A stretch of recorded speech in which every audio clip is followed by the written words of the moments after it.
আয়াতের আমি তাফসীর করতে যাব না, খুব সহজে বুঝিয়ে দেব। আল্লাহ তাআলা বলছেন জগতের মানুষকে, হে আমার বান্দা বান্দিরা, তোমাদের জন্য আমি আমার নবীকে নমুনা স্বরূপ পাঠিয়েছি। নবীকে দেখো, নবীকে ফলো করো, নবীর আদর্শ করে চলো, তোমাদের জীবনটা ধন্য হয়ে যাবে। জোরে বলেন সুবহানাল্লাহ।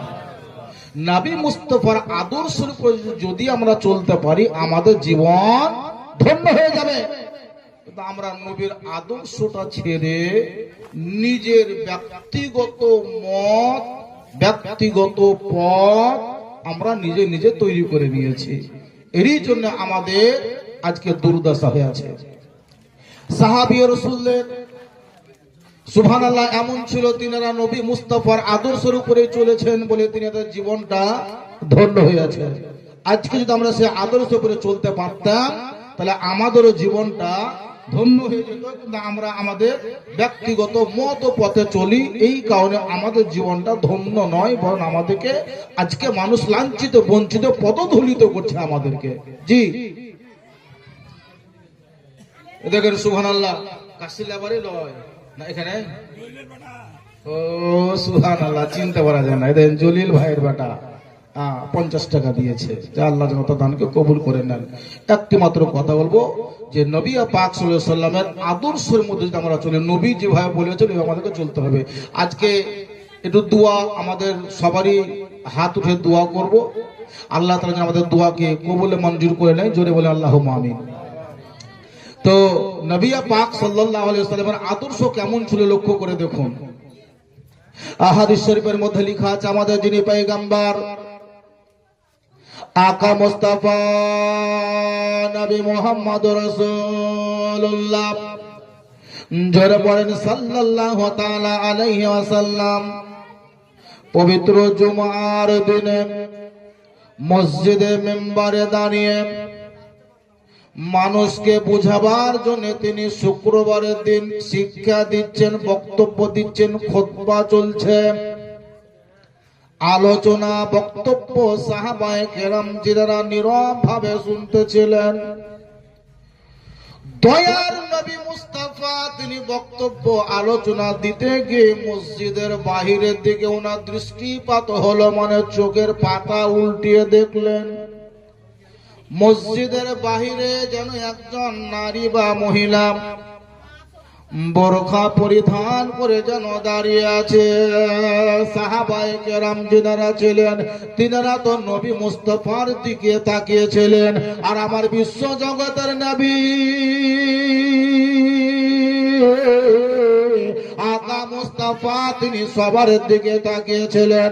হঠাৎ করে দরজার দিকে যদি তাকিয়ে দেখা হলো, একজন নারী যেন তিনি বাহিরে দাঁড়িয়েছিলেন, বক্তব্য চলছে, মসজিদ ভরা নামাজি।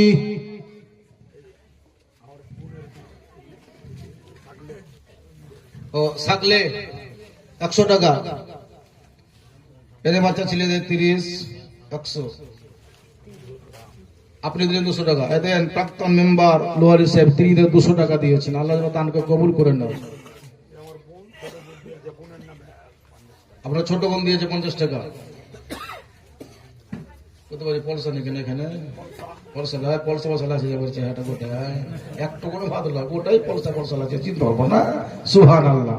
বলছিলাম বাবা শোনেন, আমার বিশ্ব জগতের নবী আকা মুস্তাফা বক্তব্য দিচ্ছিলেন, রুকসার নামে দিয়েছে 100 টাকা। উনি বক্তব্য দিচ্ছিলেন, সামনে দরজার দিকে যদি তাকে দেখলেন একজন নারী দাঁড়িয়ে আছেন।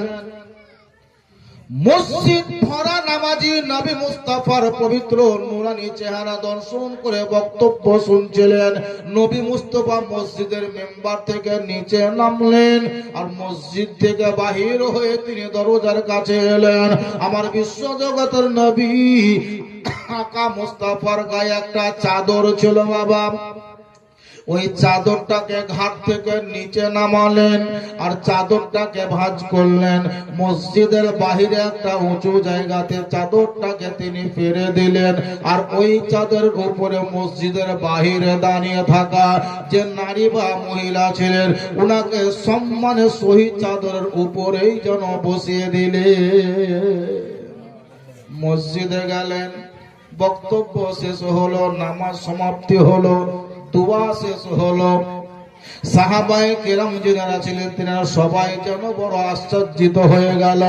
আমাদের যিনি পয়গম্বর আকা মুস্তাফা নবী তিনার রহমত যুক্ত চাদরটাকে আজকে ভাঁজ করে একজন মহিলা বা নারীর জন্য বিছিয়ে দিলেন। জানি না নারীটা কোন ভাগ্যবতী মহিলা, কোন ভাগ্যবতী নারী, এটা আমার জানা ছিল না। আল্লাহর নবী আকা মুস্তাফা সে ভাঁজ করে দিলেন। সাহাবায়ে কেরাম নবী মুস্তাফার দিকে চাতক পাখির মতো চেয়েছিলেন। নবীকে জিজ্ঞাসা করছেন, ইয়া রাসূলুল্লাহ, ইয়া হাবিবাল্লাহ, ওগো আল্লাহর নবী, ওগো আল্লাহর পয়গম্বর, আজকে এমন কোন ভদ্রা মহিলা ছিলেন, এত ভাগ্যবতী মহিলাকে আপনার পবিত্র রহমত যুক্ত চাদরে বসার মতো সুযোগ সুবিধা পেয়ে গেলেন। ইয়া রাসূলুল্লাহ, ইয়া হাবিবাল্লাহ, ওই নারীটা কে বা কোথা থেকে এসেছিল যাকে আমরা আদৌ কোন দেখিনি বা চিনি না। নবী গো, ওই মহিলার জন্য একটু আমাদেরকে বুঝিয়ে দেন। দেখেন সুবহানাল্লাহ, রাফিক বিহাইয়ের বেটা কতগুলি দিয়েছে, গুণা এখন যাবে না। সুবহানাল্লাহ, মেলাগুলি টাকা আছে। বলছিলাম বাবা, বলছেন ইয়া রাসূলুল্লাহ, ওগো আল্লাহর নবী, ওই মহিলাটাকে একবার আপনি আমাদের কাছে ব্যক্ত করে দেন। নবী গো, চিনতে বা জানতে পারলাম না।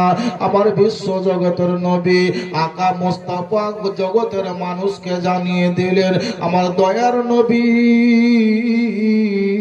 মায়ার নবী মুস্তাফা নবী বলছেন, শোনো গো, ওর নাম হলো হালিমা, আমার দুধ জননী মা। আমার জন্ম ধারণী মা নয়, এটা হলো আমার দুধ জননী মা। আমি হালিমার দুধ পান করেছিলাম 2 বছর যাবত। ওগো জগতের মানুষেরা তোমরা শোনো, আমার নবী বলে সাহাবায়ে কেরামকে এটাই শিক্ষা দিয়েছিলেন, তোমাদের জন্য যদি তোমরা তোমার মাকে পাও, মায়ের সেবা করো, মায়ের খিদমত করো, মাকে রাজি করো। আমি নবী আমার মা হালিমাকে আমি রাজি করতে করে নিয়েছি।